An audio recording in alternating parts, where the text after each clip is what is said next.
এই যে ত্রাণ তহবিলের টাকা চাওয়াটা না, এটা হলো একটা মানসিকতার ব্যাপার।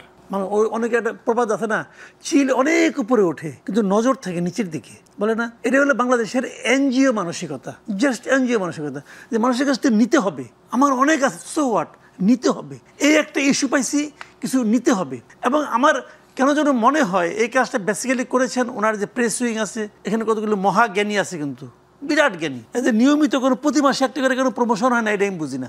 একজন হয়েছে, বাকিগুলোর হওয়া উচিত। এই মহাজ্ঞানীদের কাজ এটা। ওরা অনেক কিছু বলে। একবার শুনলাম যে প্রধান উপদেষ্টা বললেন যে ডিসেম্বরের মধ্যে ইলেকশন হবে, পরে এই প্রেস উইংয়ের বলতেছে না, উনি এটা বলেন না, ওটা নাকি আরো পরে হবে, জুনে হবে। তো এরকম অনেক কিছু হয়, ওনাদের কাজ এটা।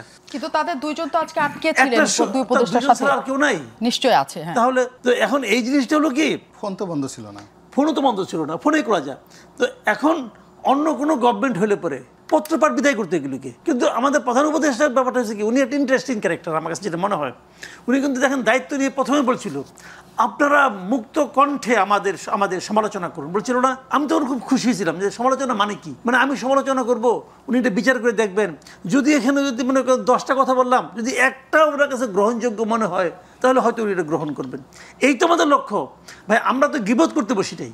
আমাদের কথা হলো যে উনি স্টিয়ারিংয়ে আছেন, গাড়িটা উনি চালাচ্ছেন, আমার একটু বলা ভাই সামনে কিন্তু একটা খাত আছে দেখেন, কিন্তু এটুকু যে বলা, উনি খাতটাকে এড়াই চলবেন। মূলত লক্ষ্য তো এটাই।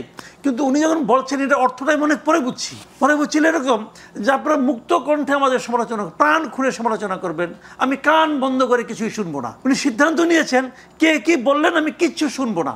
উনি শুনেনও না। এই বয়সে শোনার আসলে ভাই সেরকম শারীরিক সক্ষমতা থাকে না। এটা ওনাকে ব্যক্তিগতভাবে অ্যাটাক করছি না, বাট এটাই নিয়তি।